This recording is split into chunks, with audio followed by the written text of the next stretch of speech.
illegal. So he wasn't going to be part of it. He wasn't even going to start an argument about whether it is good or bad. It is illegal. The foundation is illegal, and he will not be a part of it.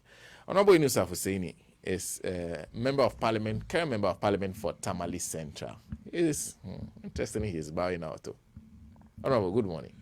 Sana, good morning. How I are hope you? you're well. I think you may have to move to this mic for me, please. This one is not so. Well, sir, I'm fine, and I understand. I understand because when I entered Radio Gold, then I saw the viciousness, the callousness, the wickedness of this present administration. It's manifest everywhere. Viciousness, callousness, and wickedness of the administration. Yes. It's manifested everywhere. It's manifested everywhere.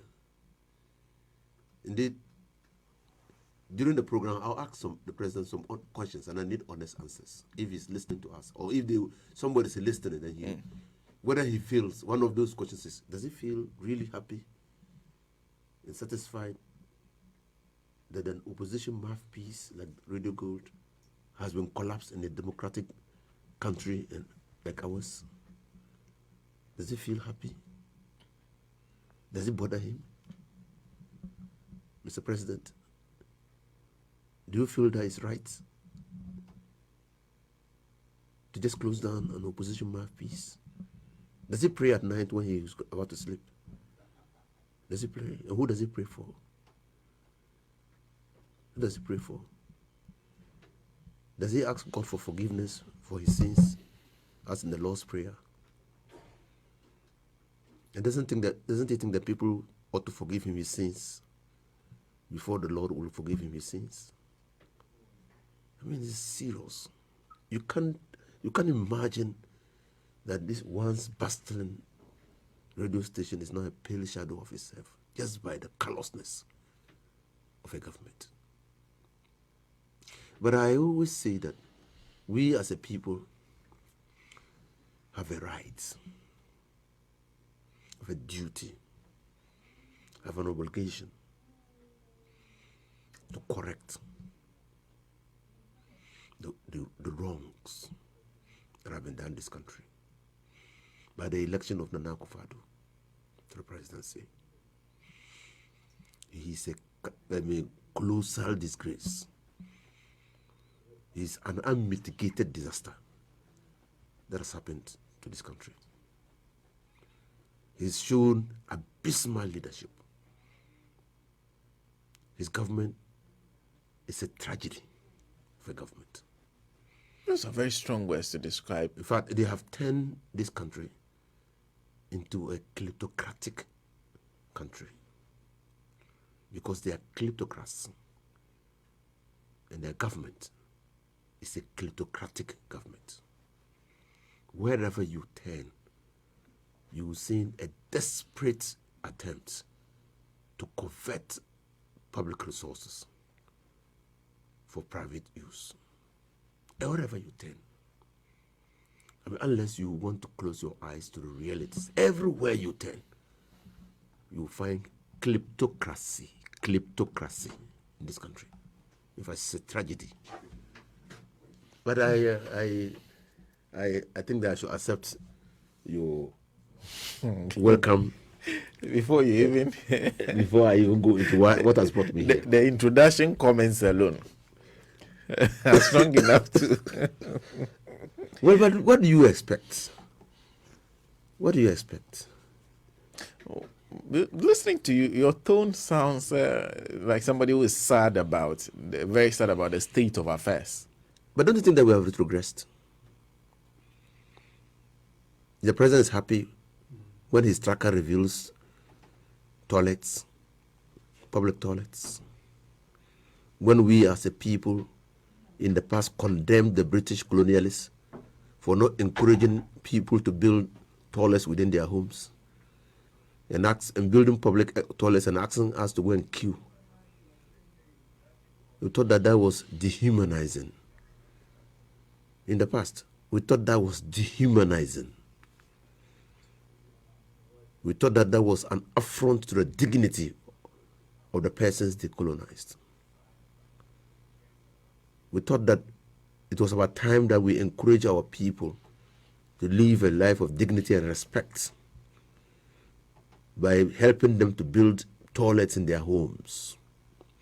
We secured funding from our development partners to try that project. In fact, the KVIP, as part of our desire to encourage individuals to build toilets in their homes, was invented at Kumasi.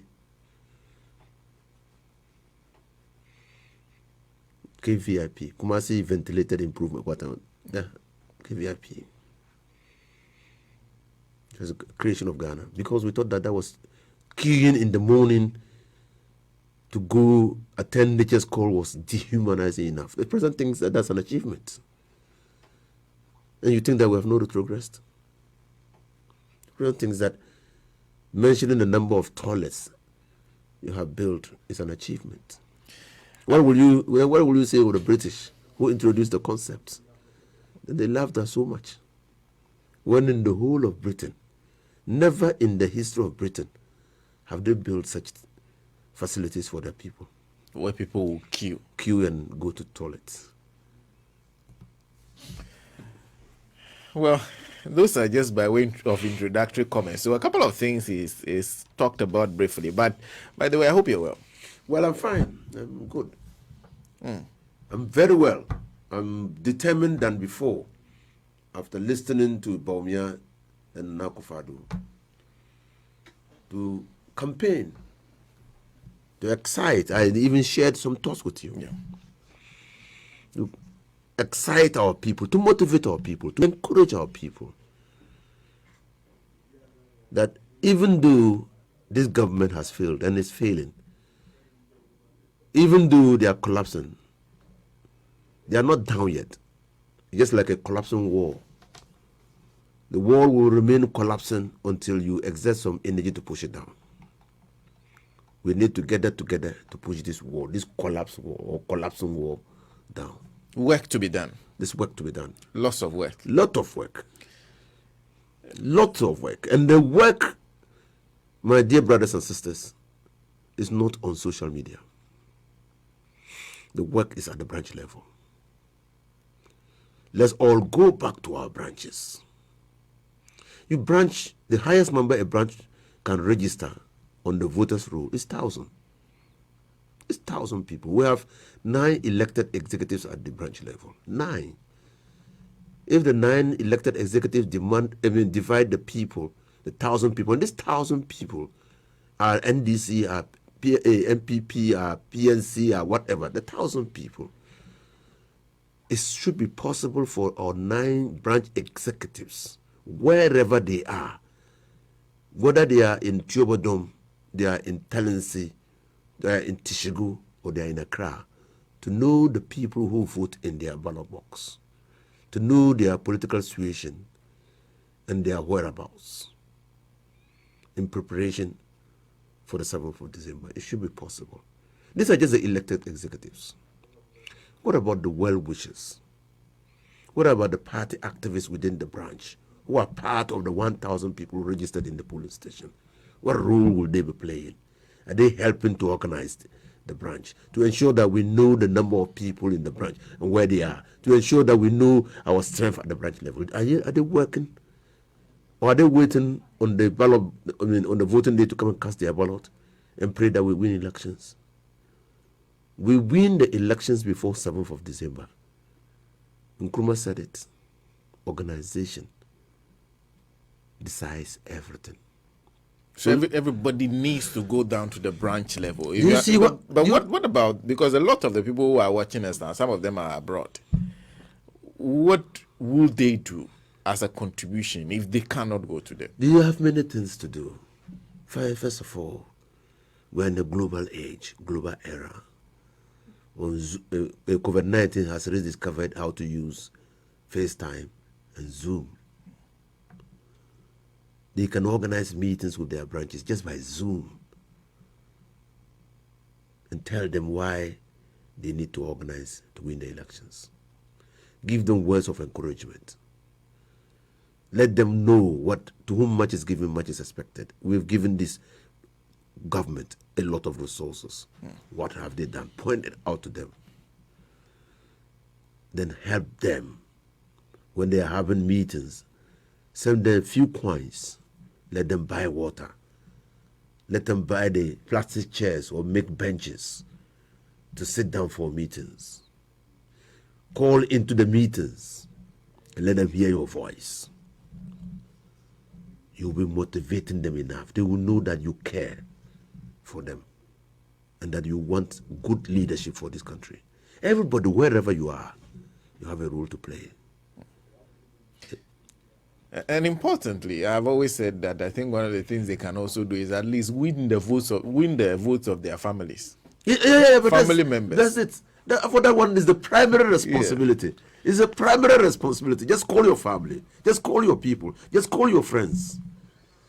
I have a friend in the United States of America. There is no day that like the statement made by the finance minister, if he hears it, he will make a comment. He will write on it. He just feels passionate about getting Ghanaians educated on where this government is taking us and what we need to do to rescue ourselves.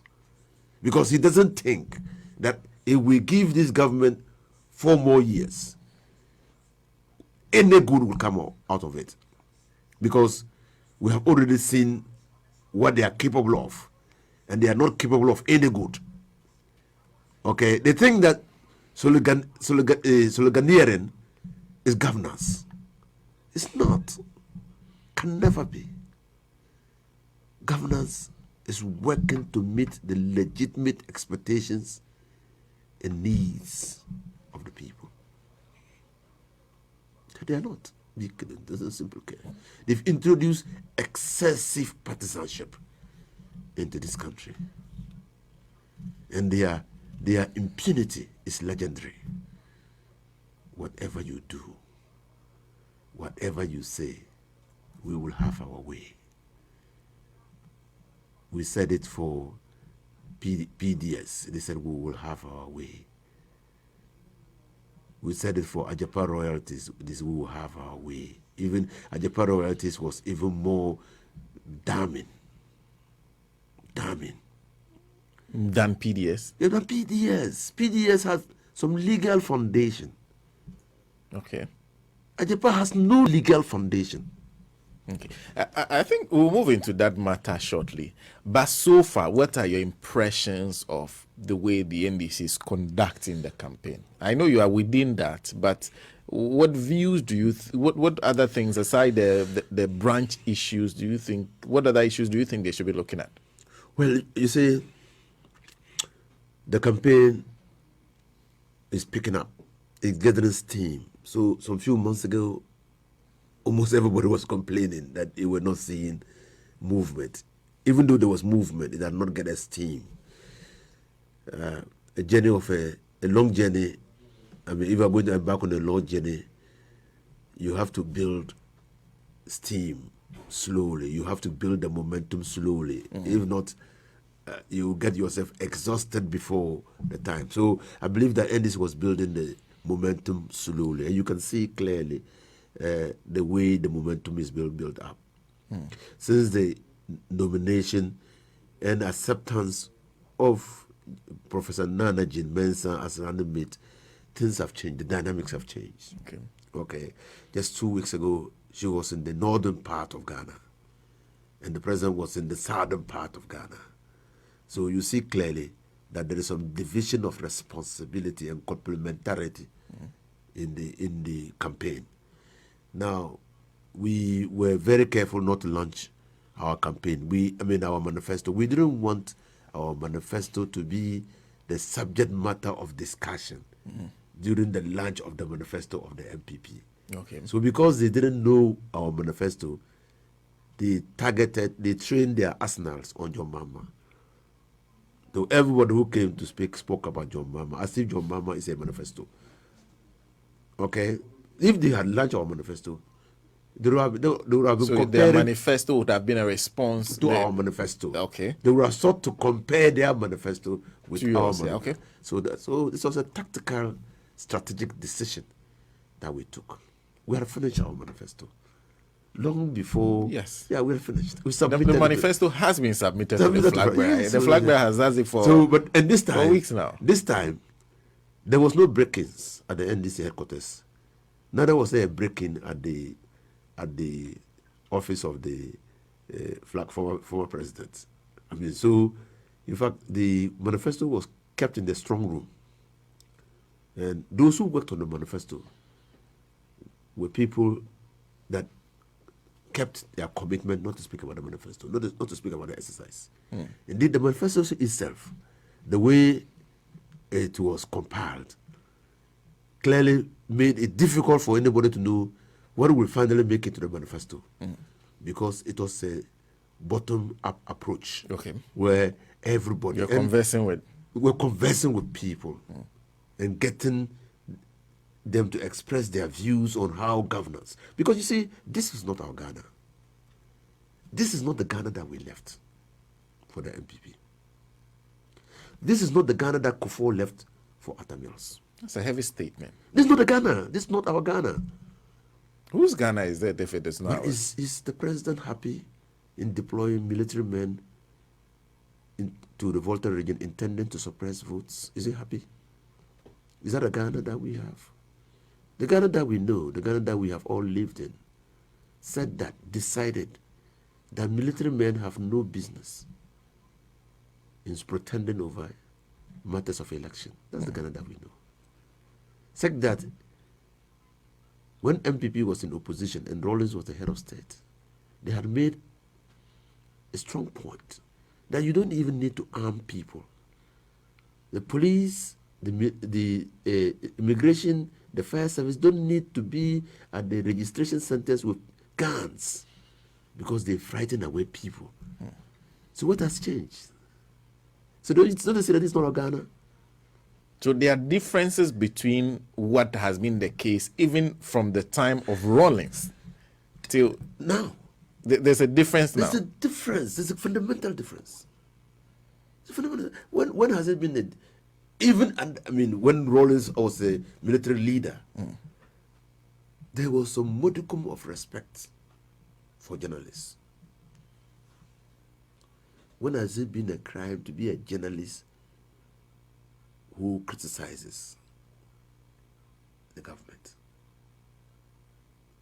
Saying that you can even lose your life.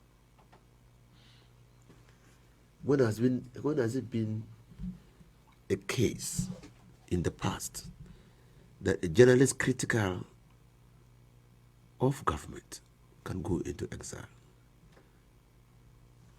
When has it ever been? And you think that this is our Ghana? When has it ever been our case that violence will be unleashed at a by-election to the extent that a sitting member of parliament can be slapped with impunity? When has it ever been the case? That's never happened. That government can take decisions, and does take decisions without regard to the social implications of the decisions, and irrespective of the outcomes. When has it been that? When has it been the case that major governmental decisions and policies have no strategic blueprints? You come to Parliament to announce they are going to form NAPCO. What is that? Is it part of the NEY? Is it part of the National Service Scheme? What is that? What is it intended to achieve? How do you transit those people into sustainable jobs? Okay. What is the strategic thinking behind that? Nobody knows. Even the almighty senior free SHS, free senior high school. First of all, we all need to understand that what Nana Akufo-Addo did was, to the best of my understanding, introduce probably comprehensive free education, free senior high school education. Okay. Because since independence, all governments have have pursued some form of free education Okay. in this country. Because no student, wherever you are, have ever been charged for the payment of the salaries of your teachers. The salaries of teachers have always been borne by the state. And so you don't pay for your education. You don't pay for tuition. That's a form of free education. In fact, Nkrumah even enhanced free education to the extent that he thought that the disparity between the people of the southern part of Ghana and the people of the northern part of Ghana, arising out of the discriminatory policies of the colonialists, created a gap, a developmental gap, in terms of infrastructure, in terms of education, in terms of health, whatever. And so there was a need to bridge the gap. So Nkrumah introduced policies that were intended to bridge the developmental gap between the South and the North. Now, one of such policy was the Northern scholarships. Okay. Okay? So that was a targeted program. That was free education, but targeted. Okay. Now, Nana Akufo-Addo's free senior high school policy has no strategic blueprint. That is why we are getting these challenges that we're having. No strategic blueprint. No. So Why was that relevant? Very relevant. Because when you are going to implement a policy and you have not done trial, controlled implementation. A pilot sort of. You will not be able to tease out the challenges. So a strategic blueprint will show that in implementing a policy on a large scale, like what Nana Akufo-Addo has done and his government has done, these are possible challenges that can arise. And these are possible solutions that can address those challenges. So we have quality. Okay. Because the UN standard has a teacher-student or pupil ratio. And you know, when you open the floodgates, when you expand access to education in so radically, the teacher-student ratio stipulated by the UN will be compromised. And the teacher-student ratio has impact on quality. Okay? And even contact hours. Yeah, that's it. Because because the teachers are dealing with a large number of class, and so they become easily tired. So you have to reduce their contact hours. 1, 2, because the students are too many and the teachers are few, you have to find a way to rotate them. Okay. So again, you have to reduce contact hours. In rotating them, you have difficulty with exercises, out of classroom exercises. How do you mark them and those things? So that's why there is the student people ratio. Okay. Now, so if there was a strategic blueprint, that strategic blueprint will tell us that yes, we think that when we do so, because we are not setting a cap for admissions to secondary schools, we are going to remove the cap. And to remove the cap, we are going to increase the enrollment in the schools. And increase in enrollment will put pressure on facilities, will put pressure on the classrooms, will put pressure on teachers, will put pressure on teaching and learning aids. So how do we address them? Because if we don't address them, it will impact quality. That's why you will be able to tie in the knot when the United Nations says that human capital, the quality of human capital, will greatly diminish in Ghana by 2023 if nothing is done. You see, you must tie the linkages. There are linkages. Okay. If they were a strategic blueprint, you and I will be able to interrogate it. Mm-hmm. Now, because there was no strategic blueprint, that's why they came out with the concept of green track and gold track. Yeah. You know, Those were policies in the 1970s. In the middle schools, not even in the secondary schools. In the middle schools, because the middle schools had no cutoff. If you left primary school, it was a wholesale movement to a middle school. Yeah. And because there were not as many middle schools as there were primary schools, the facilities were limited, and so you had to alternate. So I don't know whether you came to meet it, but I went to school. Sometimes I went to school for 2 weeks in the morning, other times for 2 weeks in the afternoon, in the same term. In the 70s? Yes, in the same term. So you had to alternate. This time you are going in the morning. And because they know that you can't keep some students perpetually in the afternoon, it might lead to truancy. Okay.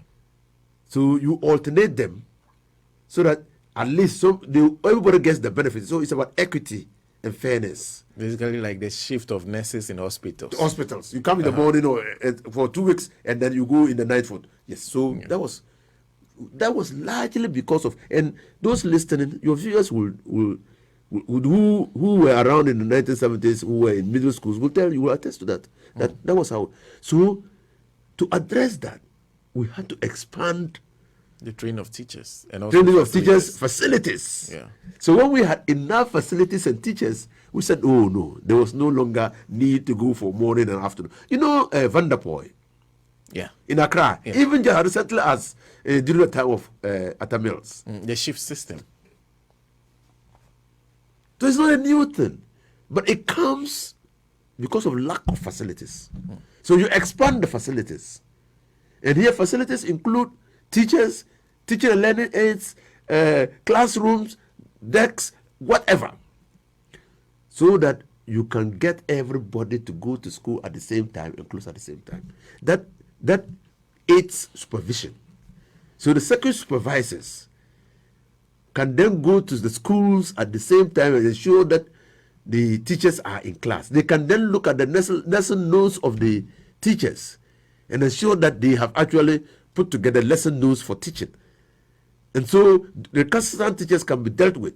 Teachers, secondary supervisors, when they go around, the teachers are not there, they can be dealt with. That is how you encourage quality. And it's important that you ensure quality assurance at that level, not at the level that they are going to write their WASI. You see what is happening? You see what is happening? Because the students are not so prepared, there's not a scramble for Pasco. Even the Minister of Education used money to buy Pasco for them. Yeah. I don't know whether when you were in secondary school, you were given Pasco. You get it. They are leaked papers that they are fighting over. So after getting Pasco, they were still not satisfied that they were sufficiently prepared. They then sought ways to get leaked papers. And you know the distribution system of WAEC. When I was in the secondary school, you knew when the general science paper arrived. You to arrive a day before the exam. But all the papers will not arrive at the same time. Okay. The English paper will arrive a day, 24 hours before the exam. But somehow, the teachers and the school authorities have come to the conclusion that their students are not very well prepared. Well, how do they aid them? How do they assist them? People outside the educational system know that the students are not very well prepared, and they're exploiting the situation. And that is an outcome. That is the downside of implementing a policy without a strategic blueprint. Plan for food and jobs. What is a strategic policy? What is a strategic policy? So if we, Atta Mills, when he thought that we should encourage many people to go to farming as a way of creating jobs and also feeding the nation. What he did was he established the buffer stock. The thinking was just the same like the establishment of the PMMC by Rawlings consequent upon the legalization of small-scale mining, because there was no avenue to buy minerals from the mining sector owned by small-scale miners. So you establish an avenue for them to sell.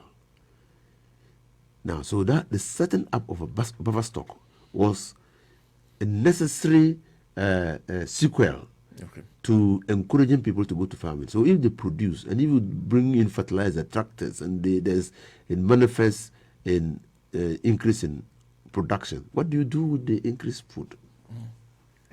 What do you do? So you buy.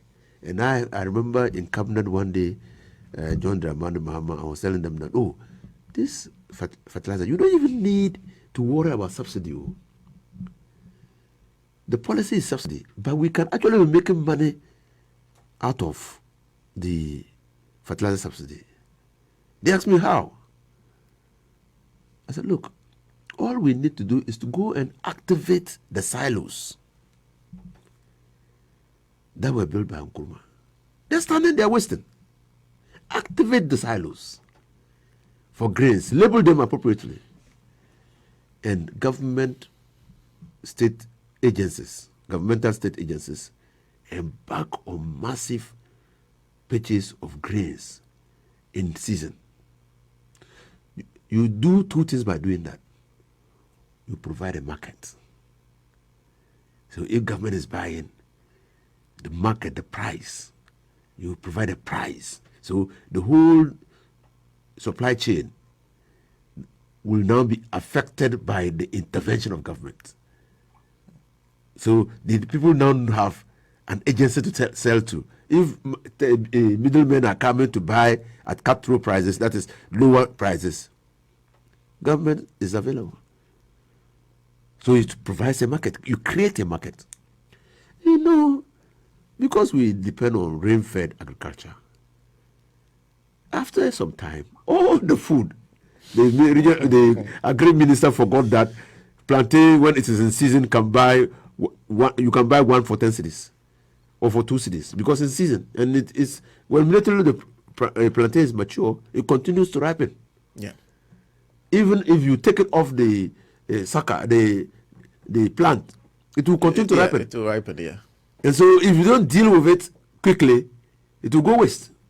And that's what we call post-harvest losses. It will go waste. So that's why when it's ripened, it continues ripening, the plantain seller, to cut his losses, will sell it for one cedi. The minister thinks that because of planting for food and job. It's just basic economics. So when you do that, I was talking about subsidy.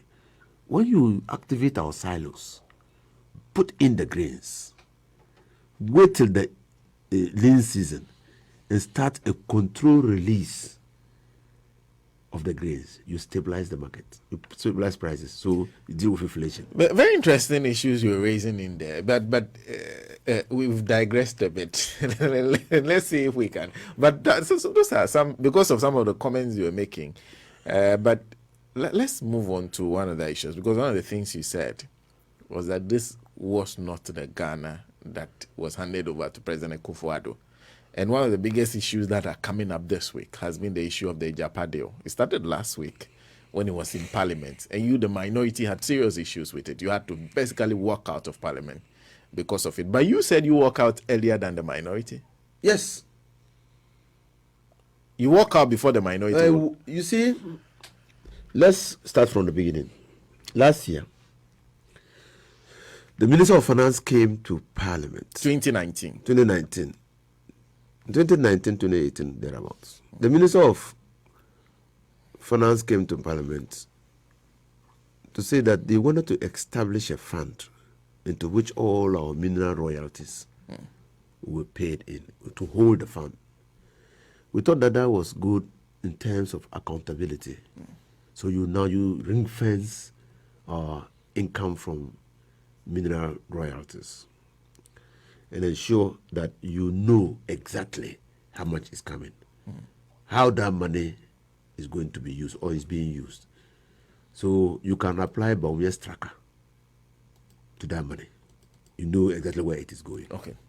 So transparency, accountability issues can be dealt with. Now, in the Minerals Income and Investment Fund, Okay. that was a bill that was brought. They had also contemplated the establishment of a special purpose vehicle, Okay. wholly owned by government, by the fund. Okay. And the fund is a public institution because the fund is set up pursuant to Article 195 of the Constitution. So, and after 195, that's why it has got a board of directors. And that's why the CEO has been appointed by the president, consistent with the Constitution. Okay. Now, so we passed the law for them.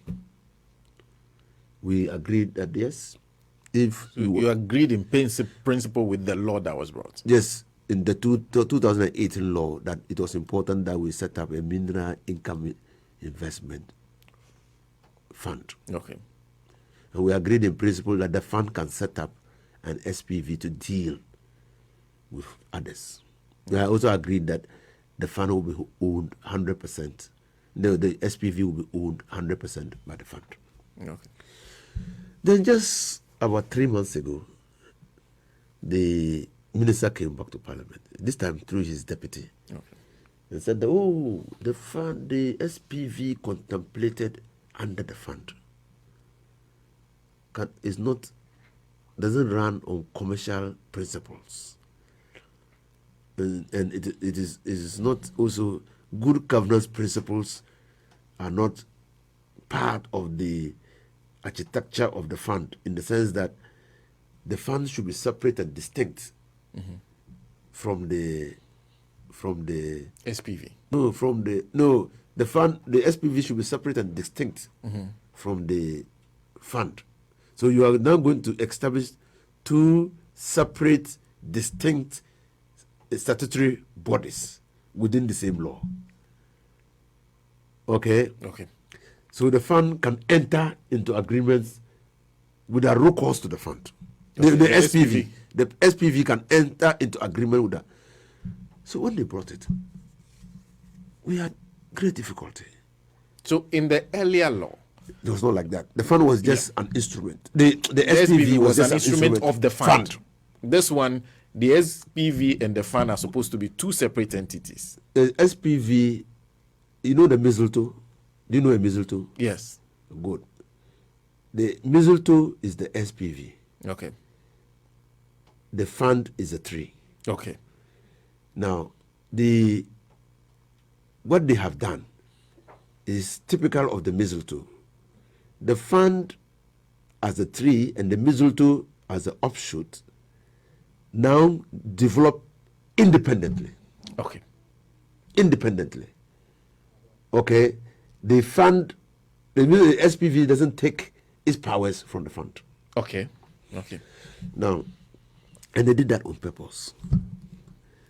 At the time that they came for the amendment, with the amendment, our checks had indicated that a company had been incorporated in the U.S. state of Jersey.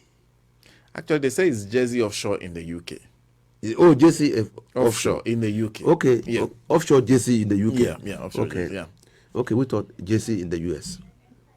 In the UK. Yes. Good. So that Jersey, that company was called Asase Royalties. That company. So in our discussions, the minority raised issue whether the hiving off of the SPV from the fund as originally contemplated was not a response to the incorporation As I say royalties. as royalties, and the desire and intent of using Asase royalties as the SPV. Okay. So we're trying to cross the dots. So even before you pass the law, the Not SPV even has before the amendment had even come, the SPV had been set up. they set up pursuant to the Minerals Income and Investment Fund, but here as Asase Royalties, ARG, Asase Royalties Ghana. Now, when we raise the issue, they said, no. I mean, there is nothing like giving us as royalties money to do, or pledging our resources, or securitizing our royalties.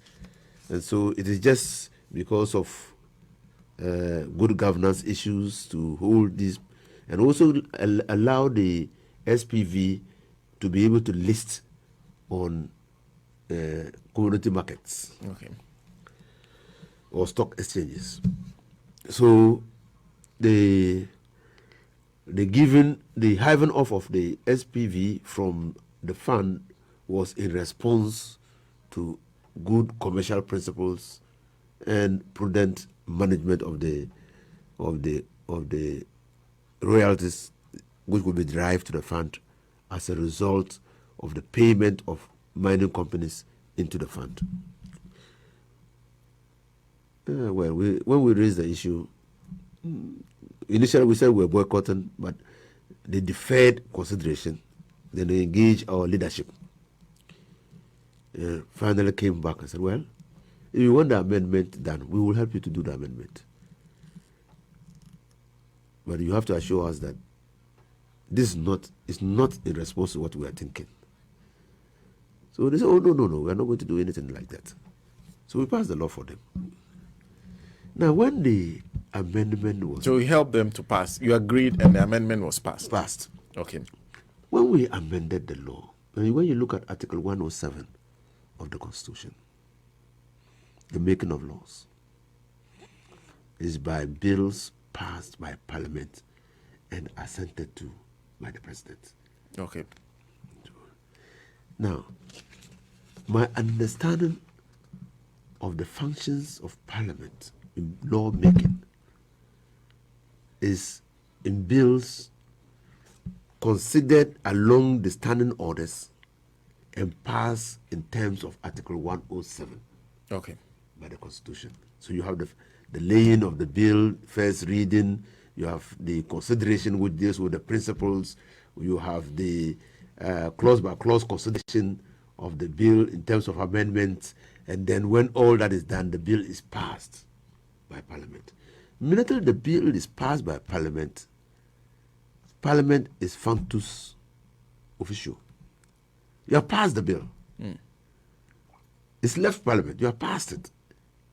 That is why when you do the second reading and you do the clause by clause consideration, you require 24 hours unless the bill is of an urgent nature to do the third reading, so that you have opportunity to go over all that you have done to ensure that you don't pass the bill and bring it back for amendment. This is because immediately you pass the bill, the only option available to you now is amendment, because the bill has been passed. So we passed the amendment. The amendment was still in Parliament. It has not been assented to by the President. Then the Finance Minister was purporting to bring Ajapa royalties. Ajapa, they have changed Asase royalties to Ajapa royalties. So they were confirming your fears? Well, they had confirmed our fears, but they were engaging in demonstrable illegality. So the amendment was passed? Passed. But it was not law? It has not yet been assented to. So it was not law? It was not law. Oh, okay. It was not law. So no agreement can... no agreement can stand on that the amendment. Okay. Okay? No agreement can stand. Even as a Parliament, any agreement that is seeking to rely on the old law,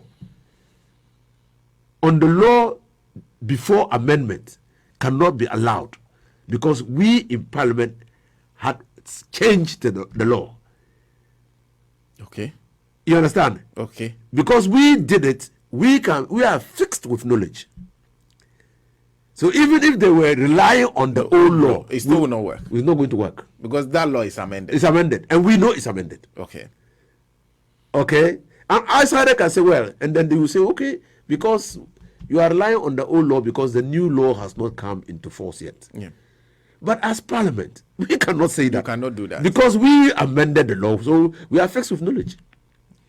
Actual knowledge, not constructive. Actual, because we did it. You have passed the law. Law. So unless the law is brought back to Parliament and say the president says, I will not. Immediately we passed the law. If you read Article 106 carefully, 106.7 carefully, immediately we passed the law. It leaves Parliament on a journey to the presidency for assent. Okay. The president has a number of days within which to assent. If he has difficulties within those days, he has to inform the Council of State about those difficulties. And he returns the bill to Parliament for us to make those, incorporate his challenges.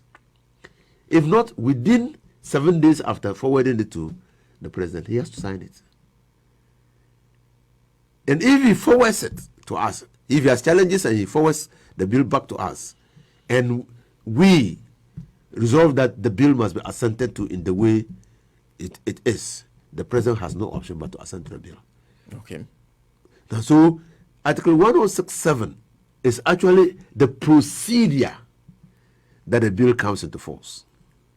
Now, so the law doesn't become a law until it is assented to. Okay. So you can't purport to be taking decisions on the amendment when it has not been assented to.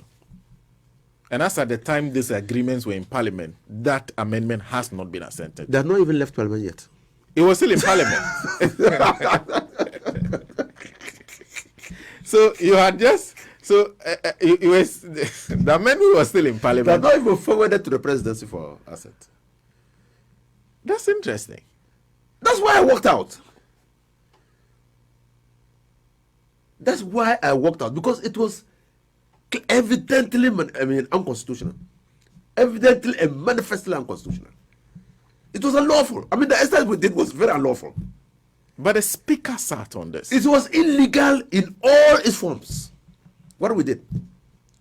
And so I'm not even talking about the economic implications of what we did. I'm talking about the foundation. The foundation of the act. It's wrong. You can't. You can't. And when they moved the motion, I read the report. And even the report, they alluded to the amendment. In the report, page 4 of the report. They said the Mineral Act was amended. I said, yes, it was passed by Parliament, but not yet amended because it has not been assented to. So you can't purport to be taking a decision on a bill passed by Parliament but not yet assented to. You can't. And what's the jurisprudential position? And you can't do it in expectation of the assent. Parliament has no speculative jurisdiction. It has no speculative. You can't speculate that the president will assent or not No, assent. you can't. We have no speculative jurisdiction. That's why when you are debating on the floor of the House, you can't speculate on issues. You must talk to the fact. The fact of the matter was that at the time that Ajepa was brought to Parliament, the amendment to the Minerals Income and Investment Fund Act had not been assented to by the president. In fact, I know as a matter of fact that it had not yet been transmitted to the presidency. As at that time. As at that time. So on what basis were we doing that? On what basis? I just felt scandalized, and I use those words. I just felt scandalized. As a parliament, you see, parliament should be a bulwark against the abusive powers of the executive. Okay. Parliament must not be a willing conspirator in the abuse of office, of powers of the executive. In this instance, that was what happened. Well, that was what happened. You helped. In fact, you assisted For the executive to abuse his office. to abuse his office. Yeah. And that was why I was virtually, I just threw tantrums. I said, you can't do this, Mr. President. I mean, Speaker, we can't do this. And I arrested the debate. When they moved the motion, and then it was not second, it was scanned at their side, and then the third person was contributing. I arrested the process. I got them and said I had a preliminary point. And the Speaker said, yes, what's the preliminary point? I said, Mr. Speaker, what we're doing is wrong. It's very wrong. We have no power to do what we are doing. And we're violating the provisions of Article 1067 violently. Because we have exercised our powers under Article 1067 to pass the amendment. And so why were we doing what we're doing? He said, oh, Inusah, what is the old law? Honorable, what's the old law? I said, we're not dealing with the old law. We're dealing with a new amendment. I said, we're dealing with a new amendment. Then my colleagues realized that I was being emotional.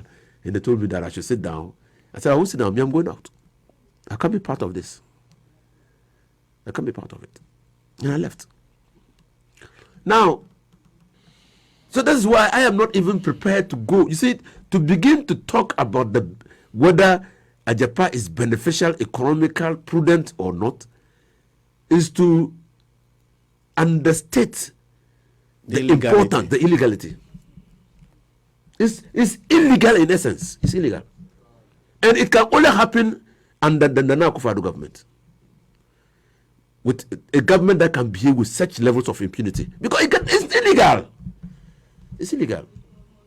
And I've said that the partners who are willing to and able to enter into relationship with Ghana through Japan royalty should be very careful because it's illegal. You can't build something on nothing and expect it to stand. It will fall. So on the basis of this alone, the former president is right when he says that when I come, I will not.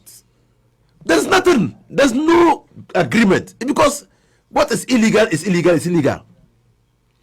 And then Lord Denny had said in one of those cases that is now locus classicus that you don't even need to go to court to declare it. Just refuse to accept it. Just refuse to accept it. It's illegal in essence.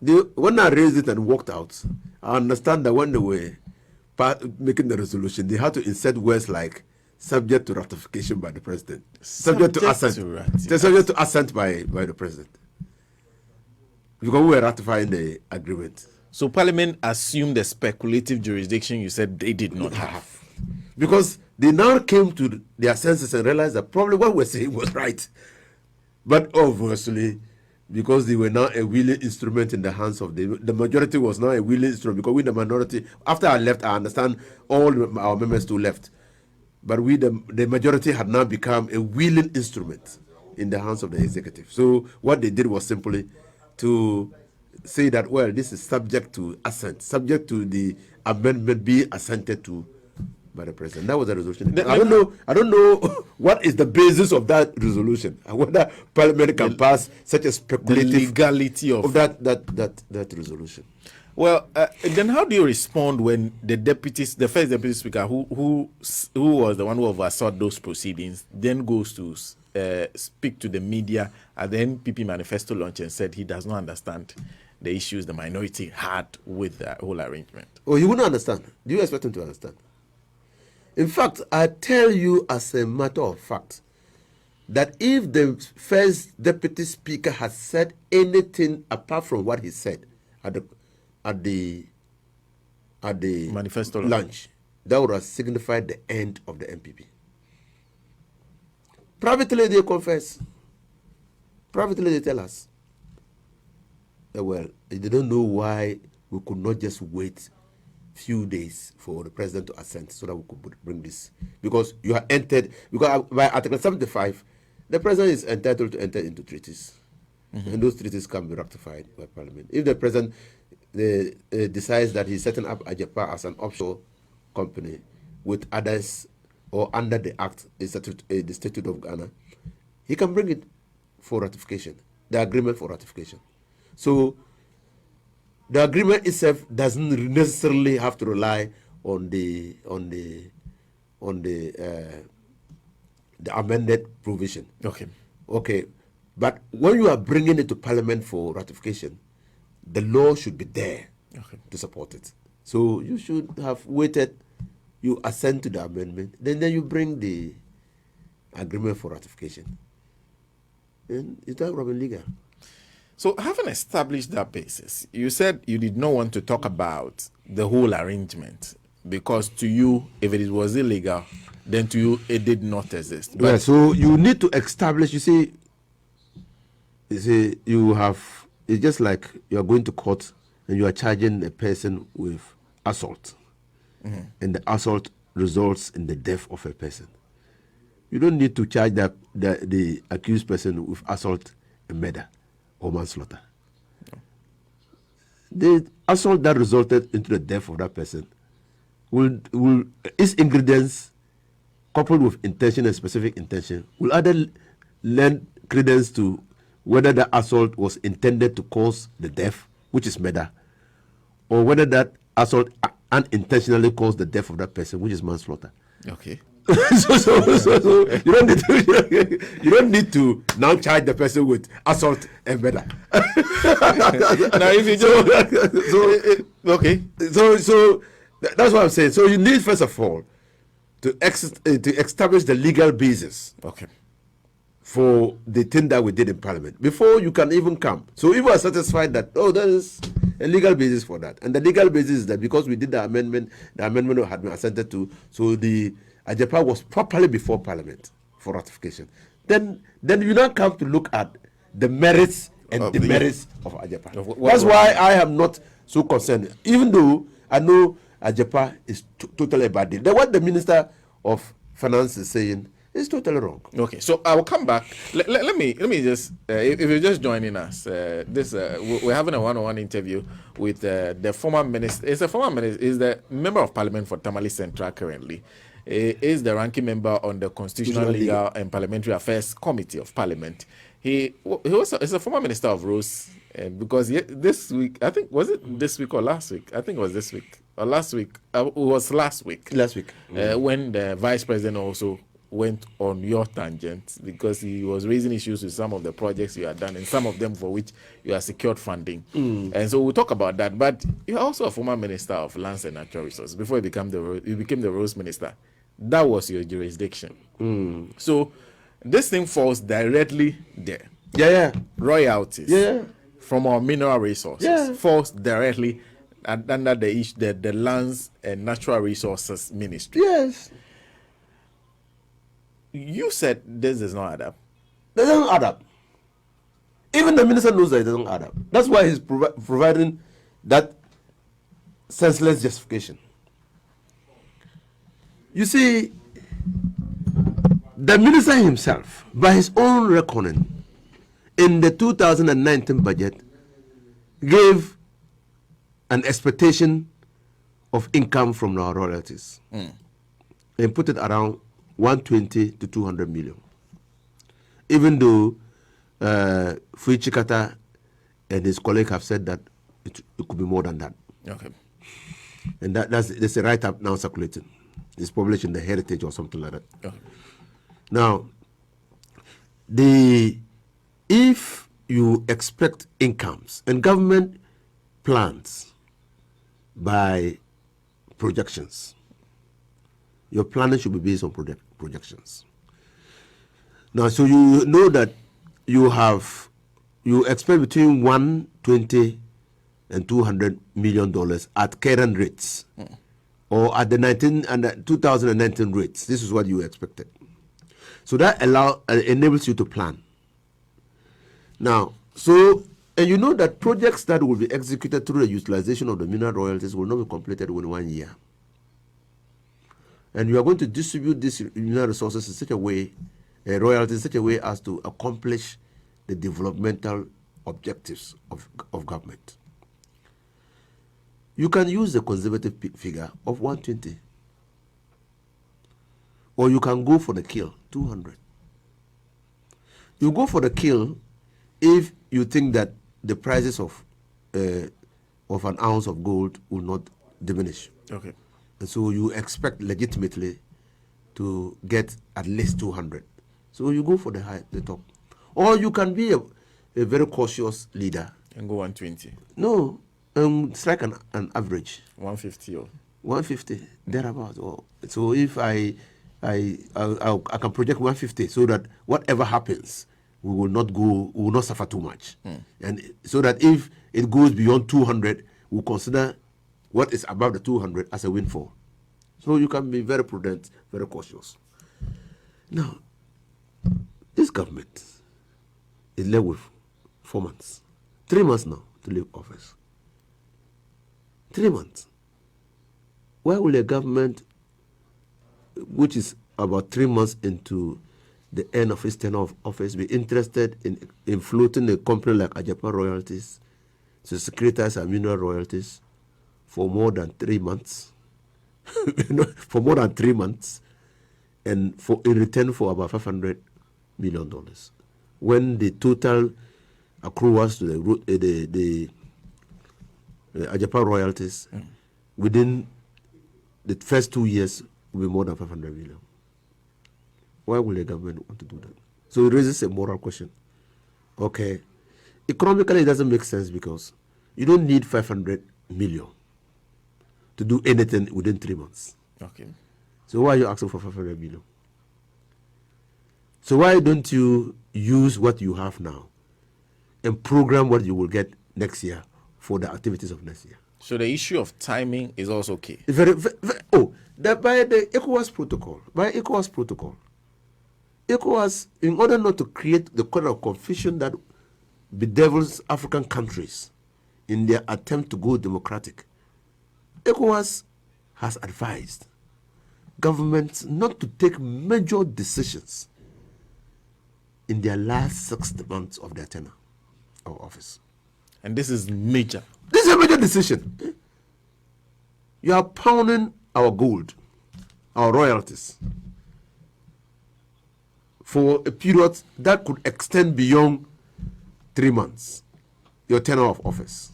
Because the people of Ghana can decide not to renew your mandate. And I believe that the people of Ghana, in view of what is happening, will not renew your mandate. Why will you tie the hands of government, the incoming government, to a deal that it doesn't buy into? Why will you do that? Why in 3 months' time you think even if you sign this agreement, the 500 million will come? You think it will come? So even the reality is that getting the 500 million within the 3 months will not happen. It will not happen. So why will you do that? That is why I'm not surprised that Ghana has made it to the watch list of countries engaged in money laundering. We are back on the watch list. Yes, because it means that there could be more to it than meet the eye.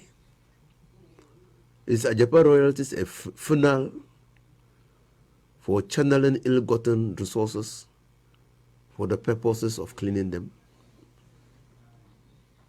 Is it a vehicle intended for that purpose? So, for example, you're looking at a situation where you said you are floating shares and you are located in a tax haven. So anybody who goes to buy your shares, his identity is basically hidden. So it means anybody. So people within this government can go and buy shares and we won't know. Well, who says they are going to buy shares? They allocate the shares to themselves. When they did the PDS, how many and got shares? What did they pay for it? How much did they pay? I mean, you see, when you are analyzing this government, you should always draw back on their past activities. Even though they will say that the way you are thinking is not correct. They've done it before. They allocated 51% shares in PDS amongst themselves. How much did they pay? How much did they pay? They paid nothing. And quite a revenue from ECG. And they're using the revenue to run ECG. I said, kleptocrats. These are kleptocrats. They don't care about you and me. They care about what they are going to get from government. But that's a very strong word to use to describe a government. That is how they are behaving. That's how they are behaving. That in a country like Ghana, where there are supposed to be institutions that are supposed to ensure accountability, Auditor General, Special Prosecutor, you have a CS who's actively watching, you have a parliament that's supposed to be active and working with two sides, a very strong minority and a majority, and then you are saying that a government can engage in kleptocracy. But don't you see that they are doing that? First of all, when they won power, their first budget was written for them, was written with the assistance of McKinsey. You don't know that? That's factual. They have admitted it. Yes. What tender did they get engaged in? What were the procurement processes they complied with? The second, which came to public light, was Kroll Associates. The whole activity was under the office of the senior minister, but the expenses were charged to the Minister of Finance. Yeah. The senior minister's budget is under government machinery. Why was the expenses not charged to government machinery but to the Ministry of Finance? Third, the supporting documents justifying the payments were not attached, were not annexed to the payments. So that only the Auditor General raised these queries. He's been sacked. He's been virtually sacked, constructively sacked from office. The Auditor General? Yes, constructive. So if you are talking about accountability, I'm just demonstrating to you that these people don't believe in accountability. They don't believe in accountability. You've also heard the flag bearer of the NDC say that when he comes, he will audit the COVID-19. Yes. When the Auditor General said he was preparing to audit the COVID-19 fund, it was also a problem. Because they don't want transparency. They don't want accountability. I'm going to ask you a question about, because there's the issue, one of the issues that the finance minister... I'm just citing. Then you had the PDS. Okay. Yeah, you saw what happened. Up to now, have they told us or have they held anybody responsible for the disaster at ECG? Have they? We have now known that the shareholders in the arrangement at ECG, which culminated into the establishment of PDS, they don't contribute a penny. Who is holding them responsible for that? Who? And who are the shareholders of the PDS agreement, the Ghanaian shareholders? Who are they? In all the shareholders, you will find a relationship, an association with people in government. That's the qualification and definition of cryptocrats. You find. You see, so, and then Ajapa royalties. And many more. There are too many for me to count. There are too many. Let me go digress briefly. Before Bawumia came out with his, was it a presser? They said it was a town hall. A town hall meeting. Yeah. They had gotten some lady on, I believe it was Facebook, set up equipment for a lady to be saying that, oh, MPP has built 3 interchanges with the same amount that NDC used to build 1 interchange. It was all over the place. I don't know where I saw it. It was a lady. Yeah. My people, the NDC people put pressure on me to respond. I said, but why do you respond to such a person? Who is she? You want face, you should respond to faces. Go to somebody, she's talking, you are responding. Don't respond, they will know your ambition. But I only referred them to the statement by the Deputy Roads and Highways Minister, Edueni. Yeah. At the time he was ranking member of Roads Committee. When the Akufo-Addo made similar accusations, he told him that he had gotten everything wrong. But don't talk. Then, so they know that they're preparing the grounds. Then, Bawumia did it. I think you are jumping me, because I was going to ask you a question on the issue of the Japa royalties, because there's this issue, because one of the issues he addressed is the issue of beneficial ownership. There's also been the issue of the kind of people behind the agreements, because you raised one of the issues you raised a bit earlier on was the issue of the fact that Ghana is basically in the agreement stopped from changing the directors of the company. but even you don't see it. We're majority shareholders. You don't see it. Who are the majority shareholders? They are insulating. You see, you think that these people are fools. You think they are fools. They are planning their exit. And if they take the 49% in Ajapa royalties, and so they will want people who will continue to protect their interests. So they insulate them against removal, irrespective of the fact that government will be a majority shareholder. Because the CEO of Mineral Income and Investment Fund is one of the board members of Ajapa. The CEO is appointed, is occupying a political office by the decision of the Supreme Court. The CEO, by the Transition Act, can be removed as CEO of Minerals Income and Investment Fund. Yeah. He can be removed. In fact, he's a colleague. He was in Parliament. Yaba. He can be removed. But the agreement is saying that he cannot be removed. It is by virtue of the fact that he is CEO of Minerals Income and Investment Fund that he becomes a director of the company. The agreement is saying that he cannot be removed as director of the company.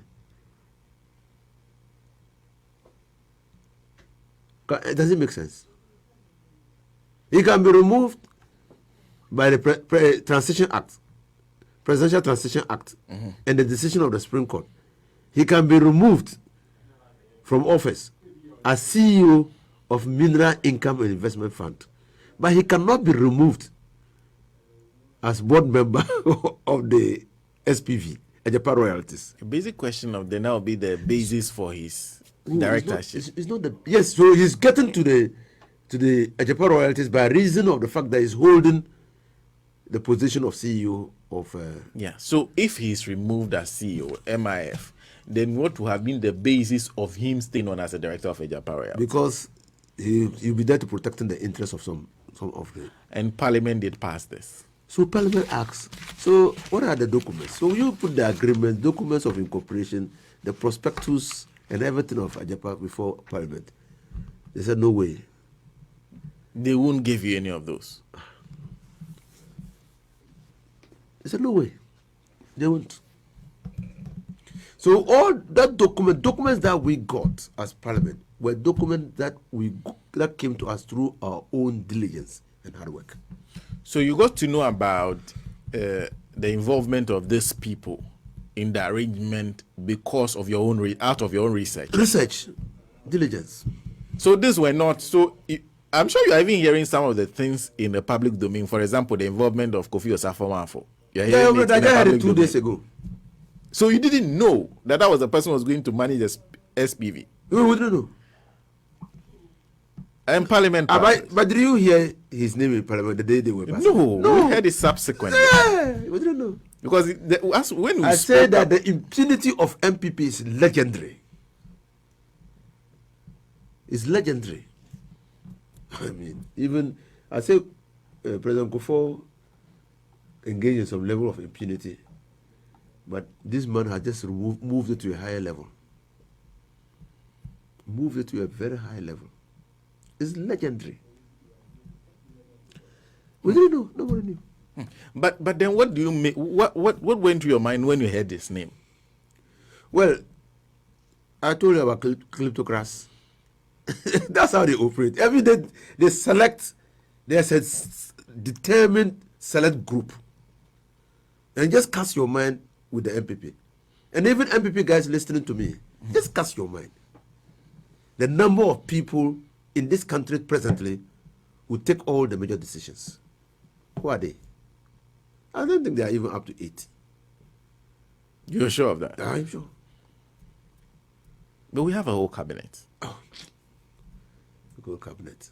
The cabinet is supposed to make the decisions. I was talking to a colleague who said, you don't know what is happening. There were certain agreements that were brought, and I said, but these agreements, why will you negotiate? I said, if I give further details, they will fish him out. But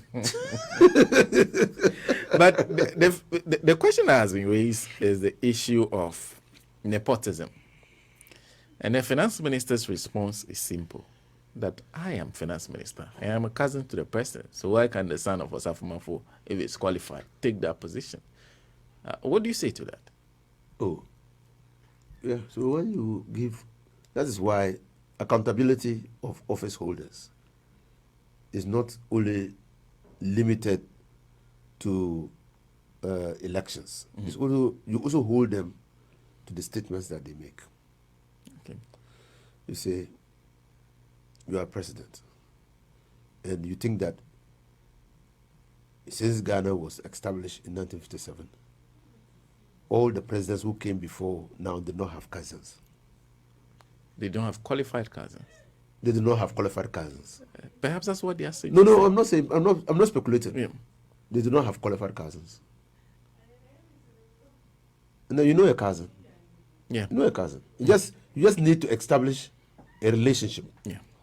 A person is your cousin. Yeah. And so they didn't have cousins. So that's what I'm saying. That's what I'm saying. But it's not new. It's MPP. So many years ago, they were vetting a nominee for roads and highways, for works and housing. And they asked him what his business. He has a business. Instead of saying that, well, because he was going to, he said, oh, before the nomination, wasn't he eating? That was his answer. Isn't that answer? In Pianin, when he was building the Jubilee and he was spending money without the project being completed, I don't know, he also then a member of parliament, simpliciter for Tamale Central, Tamale South, and also ranking member on communication, filed the question.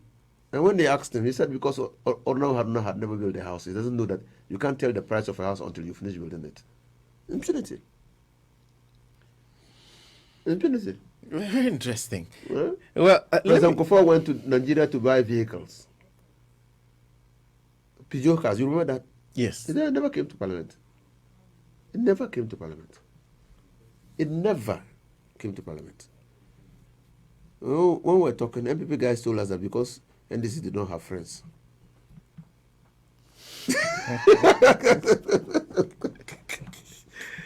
Well, I'm going to ask you, because this went through Parliament, there has been a lot of commentary about this particular Parliament. You have served through a couple of parliaments. Yeah. I'm in my fourth term. So this is your fourth term. So you spent some time under the Kufuor government.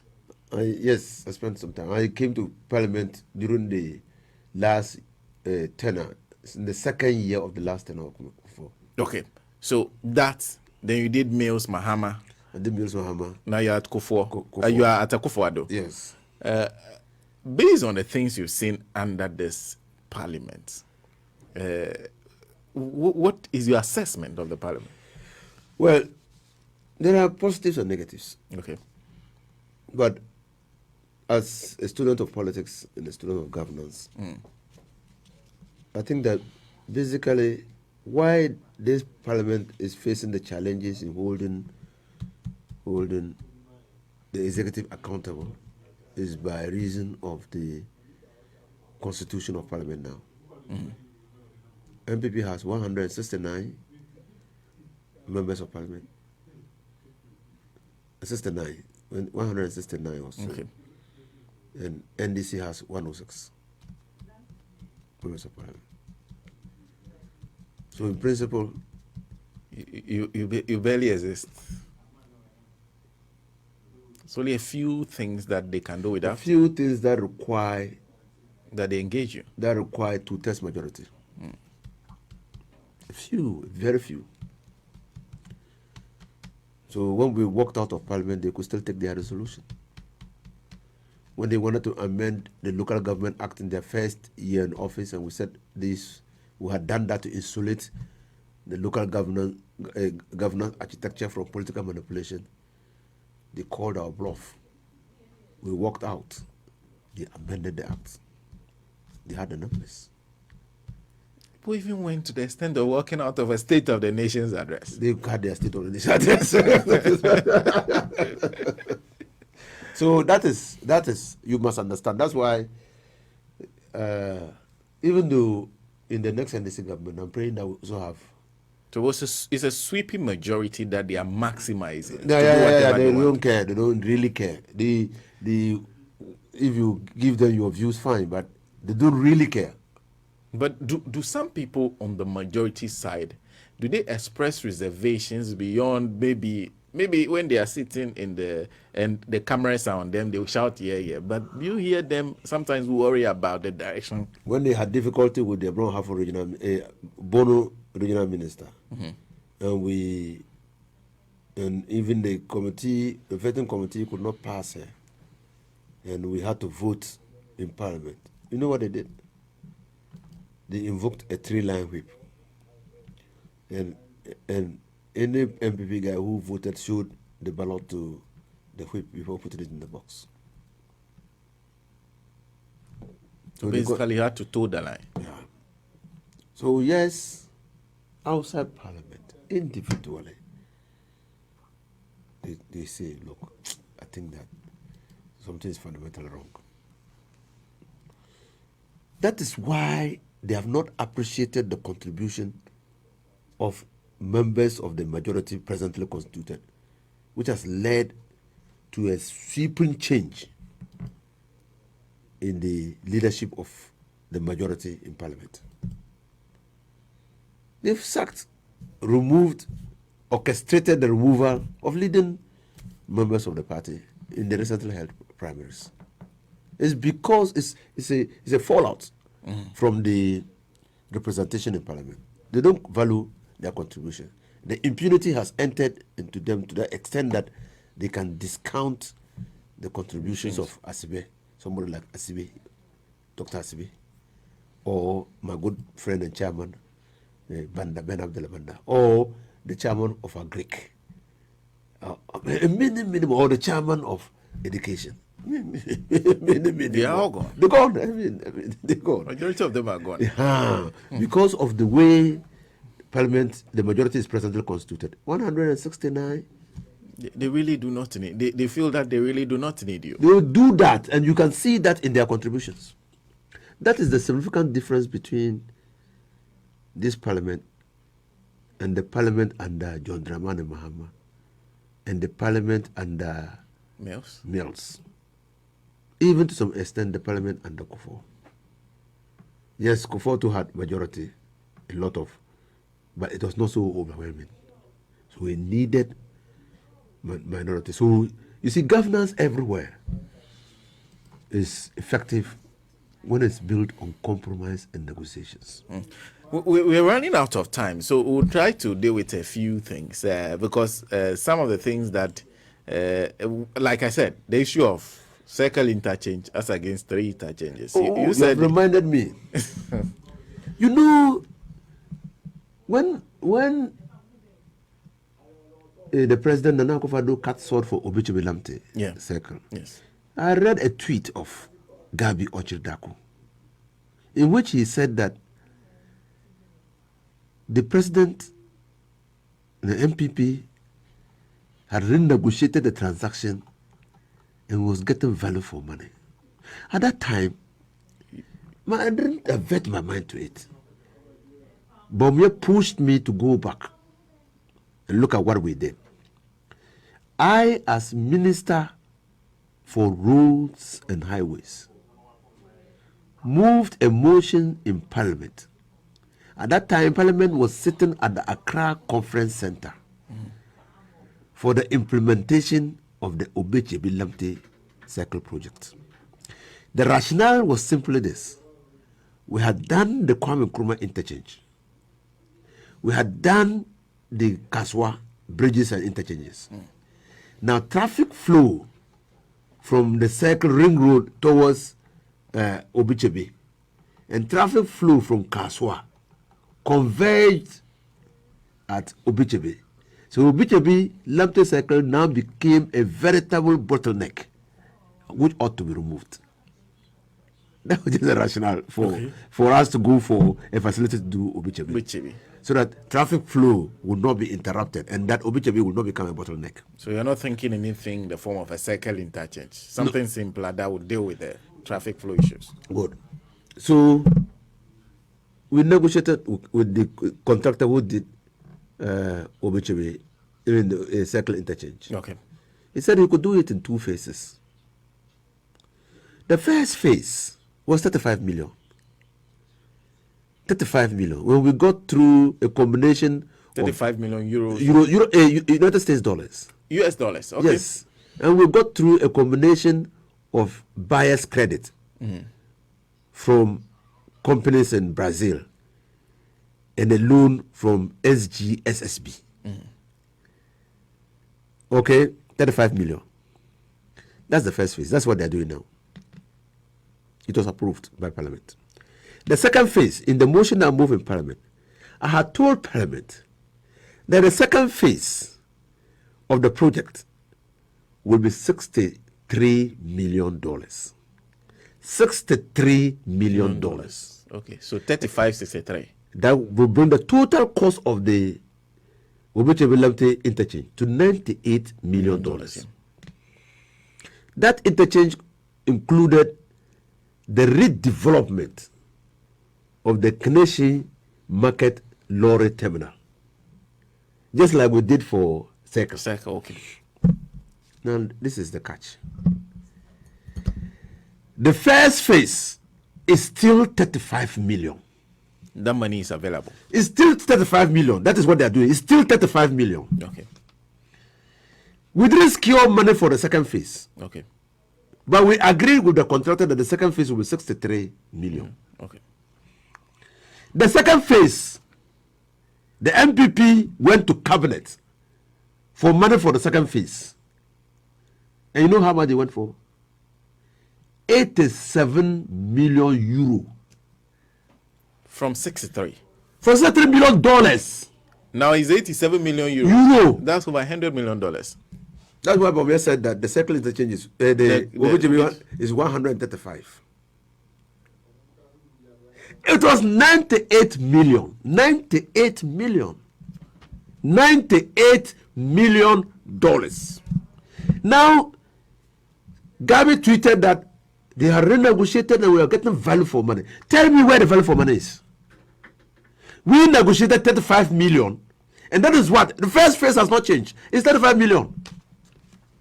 But what are they adding? Do you know? What are they adding? The scope, they have even removed the Canadian Market Lorry Terminal. They are not redeveloping that, but they are adding. I've looked at the build-up cost. Over 7 million euro of the 87 million euro will go into general items. General items. General items, meaning what? Unrelated to the project. Oh, okay. And so your guess is as good as mine. General items. Yes. Okay. That's an interesting description. And then MPP led by Gabi Ochidaku wants us to believe that their deal has value, is the best. Can you imagine these people? So what has led to an increase of over $37 million over the original project? What has led to that? What accounts for that? So now we have over 37 million dollars added to the project. The project, and there's no clarity as to what is that. So now they say they are getting value for money. I think that this is what we should be asking, and this is what Ghanaians should be asking. So why? Because NDC said they were doing this project phase 1, phase 2, $98 million. Phase 1, $35 million. Phase 2, $63 million. And the records are there at Parliament. The breakdowns are there. Now the phase 1 and the MPP is still 35 million. But the phase 2 has now metamorphosized into 87 million euro, which Baumia has converted to $100 million. So what accounts for the increase in the cost when the scope of work has not changed. What I have noticed on the face of it is that general items alone. We didn't have general items. When we were doing it, we didn't think that we should have general items. I like the general items part. Yeah, very interesting. 7 million euro. 7 million euros. General items. That alone can do a lot. Yeah, so if Gavi is listening to you, he should tell us what the general items constitute. And what actually accounts what actually accounts for the increase in cost of the second phase from 63 million euro to 100 million euro. You've already dismissed the issue of a comparison as propaganda, pure propaganda. I think. No, I'm even taking project by project too. So you are doing project, okay? I'm doing project by project too. I'm not doing. I don't. You think that I'm bugging or what? Even a first year student in survey, in quantity survey, will not engage in that level of comparison. But he's not a quantity surveyor. So he's an economist. He was advising Zimbabwe. So was he advising Zimbabwe that all interchanges or all roads built in Zimbabwe should be the same cost? Was that the advice? Because the physical condition of the road, the topography, the type of road, the material to be used, and many things go into determining the cost of a project. It's just like this house standing here. If you are building a similar type of house in Tamale, it will definitely cost lower. But it's the same story. Yeah. So the location is cost. Circle, is sitting on the bank of River Odo. You know that? Yeah. So that place is a what? A marshy area. Circle is a built-up area. So you know the utilities which were there. So you are going to develop a project at utility. At Circle area, you have to do what? Relocate all the utilities that interfere with the project. So you can compare Circle to Pokwasi interchange, because Pokwasi interchange. What is there? What is there? So you see, now because it's a marshy area, you have to sink piles in the ground up to the substructure, which is firm enough to be able to hold the superstructure. And I tell you here, 40,000 meters of piles are in the ground in Circle. Converted 40 kilometers of piles. But he doesn't see that. He won't see that. He doesn't know that. He doesn't know that. That's why Adiomi had told Nana Akufo-Addo that he got it wrong. The cost that you don't see in the ground is 40 kilometers of piles that got to the substructure before you can see. I drove under the bridge today and I said, well, I don't want to say that. But if God were a human being, he would have punished many people. Drive under just go down, use the ground floor and drive under the bridge. And while driving, look at the architecture. And see whether there's any bridge like that in Ghana. There's no bridge like that in Ghana. The bridge which will look like that bridge in Ghana is being built by the same company, Keros Gevao, at Obechebe Lamte Circle. But Obechebe Lamte, they are going to go to sink piles. They are going to do part foundation. Yes, the pillars. Yeah. They just part and put the pillars on it. They are not sinking anything. There's nothing to be sunk. But doesn't it appear curious? Then you say the contractor who built Circle built it at so expensive a cost. You have not subjected him to investigation if you think there was impropriety. And that contractor is building your Circle. And you've gone to negotiate with him for more. To increase more money. Doesn't it appear curious? It's the same contractor. It's the same contractor. But what is even more funny is that you are comparing your mama's project to your mama. And you're saying that You are, because you are executing it, you are building with a lower cost. It's your Obama's motorway. It's your Obama's project. Project discussion. Your mama's government submitted a request for grant to the Japanese government in the year 2013. 2013. 2013. 2013. And followed it, their timelines, the feasibility, the design, negotiation of the loan, the finalization, the drafting of the loan agreements, the signing of the loan, the implementation of the project. It came to be implemented during their time. The loan was signed during their time. The first 6 months that they were in office, the loan was ready for signature. So the gender minister even signed the loan. We're going to have a gender component. The gender minister who signed the loan.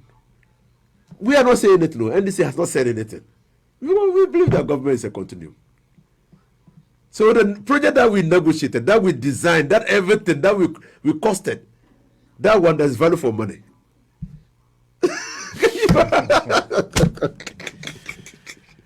And then the same thing like Pokwasi.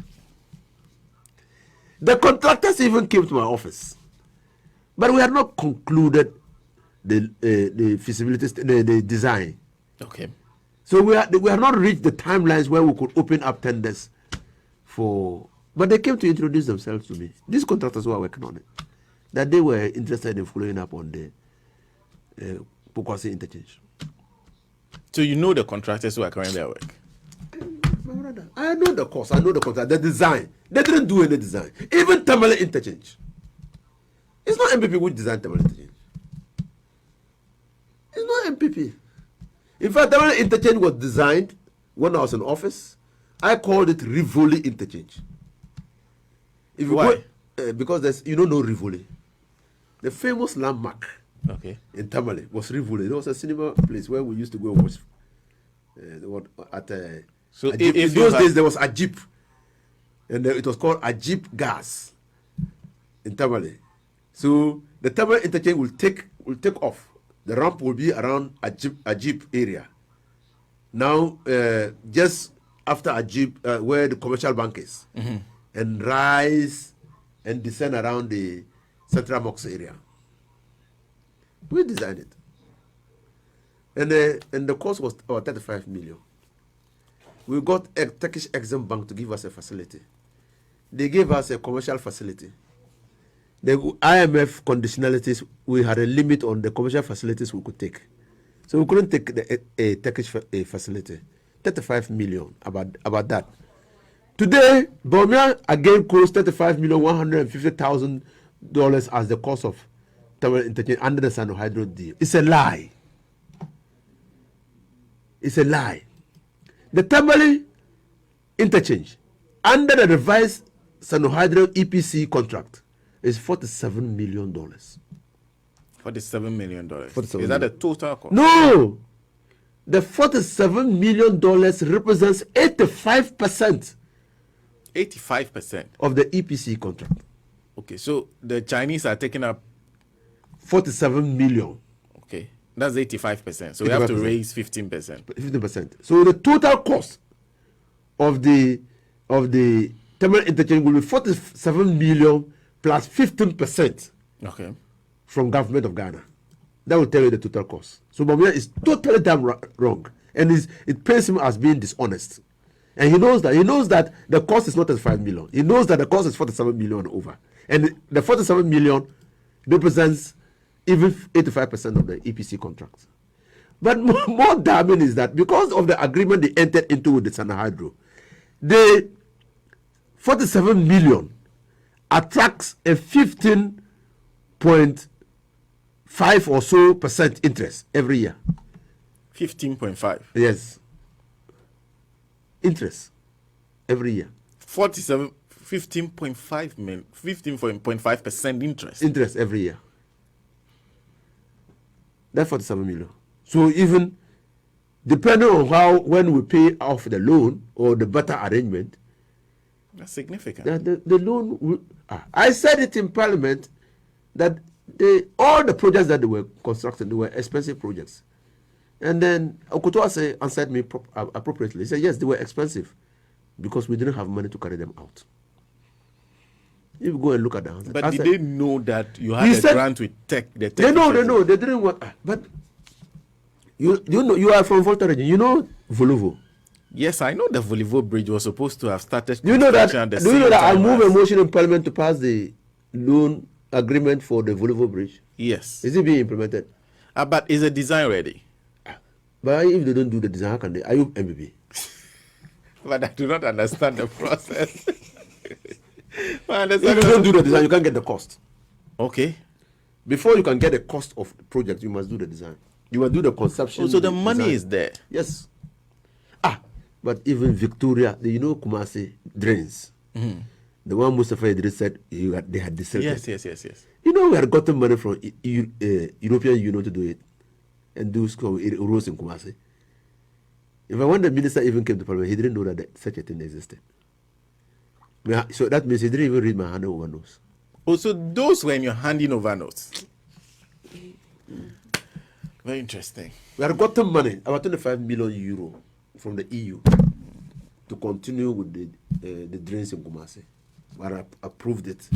I remember when I was approving it, it turned out that most of the roads that we were going to do in Kumasi fell within the Asawasi constituency. Okay. And most of the Ashanti region MPs raised issue.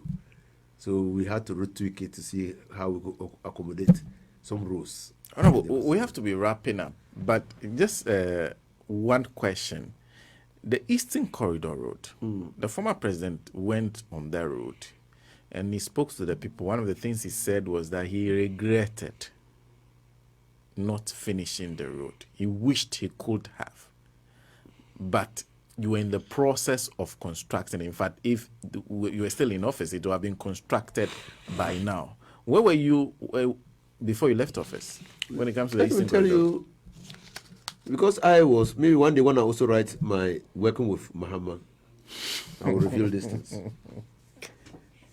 Working with Mahama? And that's why people don't understand why I respect and admire John Dramani Mahama. And my commitment to his election is unabated. Look, the Eastern Corridor Road, the first phase one of that one has not yet been started. That is the Tema roundabout to Asikuma Junction, through Volivo. That's phase one. So Tema roundabout to Asikuma through Volivo. Through Volivo. Oh, that's interesting. That's phase one. So the Volivo Bridge is necessary. It's part of the Eastern Corridor. Phase one. Yes, phase one. Phase two is from Asikuma Junction to Hohoi. Okay. You see, because the time we were designing the phases, Hohoi to Dodo Papase, Hohoi to Dodo Papase was good. Kufo had done some work. Okay. You remember? Yeah. For that, I think it is Rolida who even did it those days. So it was good. So it needed maintenance. Then Dodo Papase to Nkonta was what the EU project that Kanazoy did. Okay. Then Nkonta to Otidamanko is the lot 6, which we were doing. So we're doing lot 2 and lot 6. In fact, we also did lot 5 and lot 4, lot 2 and lot 4. Okay. We also did lot 5, which is the Papase to Nkonta. That is the Kanazoy. Okay. Lot 5 and 6 is Otidamanko from the bridge where Rollins did the bridge to Nakwanduri. That's lot 5 and 6. And that was what was being done by Other Bridge under the Brazilian facility. Now, so work on lot 5 and 6 was progressing. So they even did close to 60% of the work. If you go to that area, all the bridges were done. In fact, asphalt overlays were done.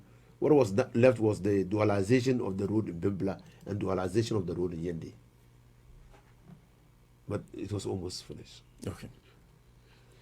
Now, after lot 2 and lot between Hohoi to Dodepapase.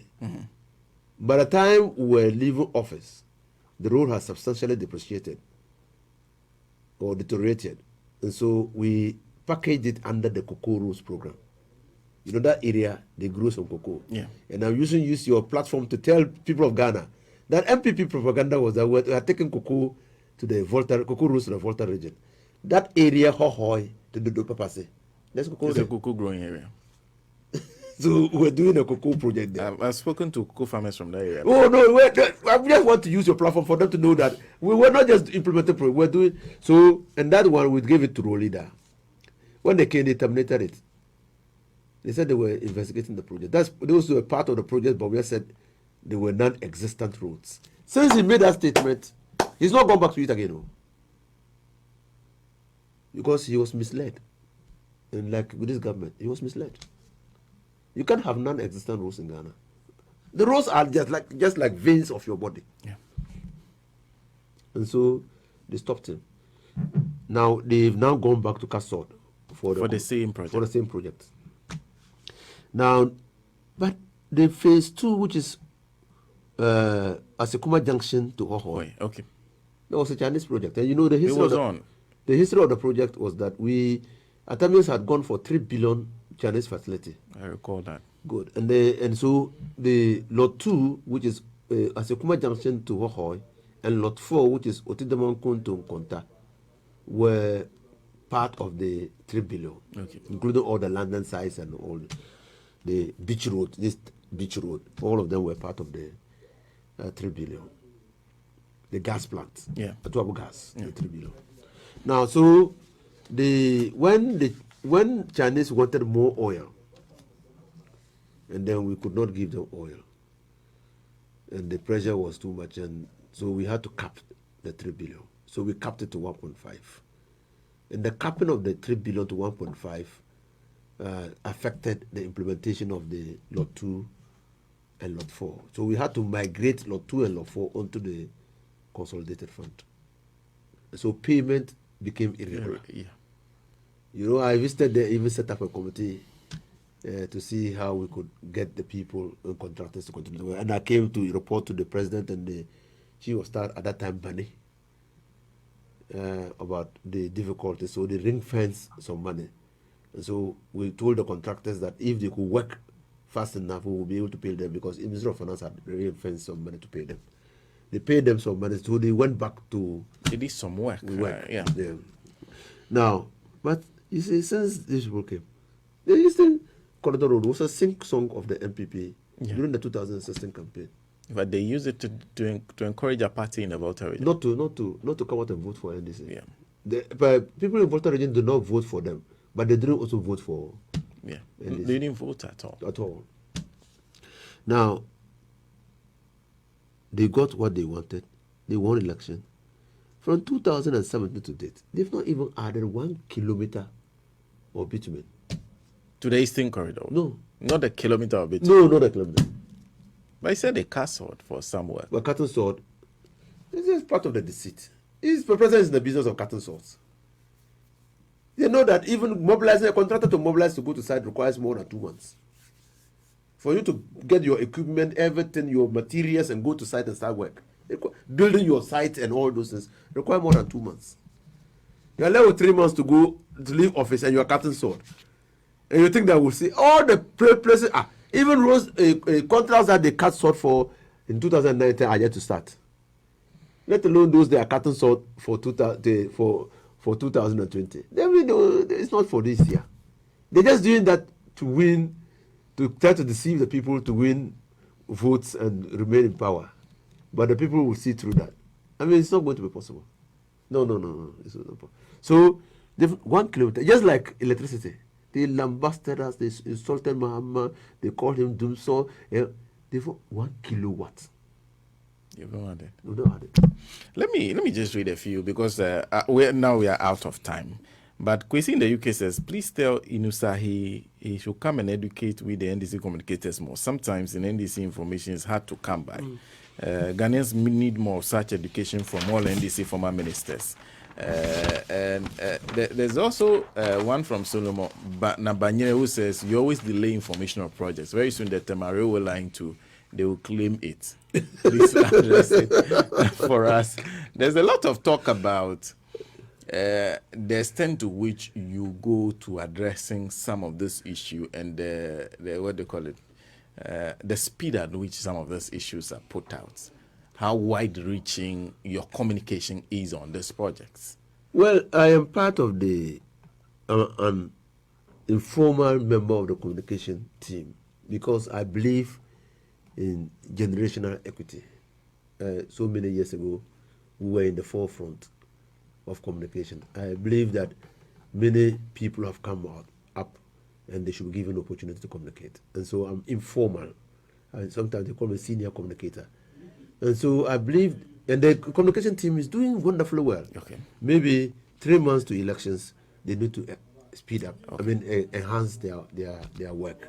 But would we be seeing more of accountability for some of the things you did? Because if after all you did, the MPP can, led by Dr. Bawumia, can stand on a platform and say, we have done what they call it, unprecedented infrastructure. We did better. But when unprecedented was poo-poo when we used it the first time.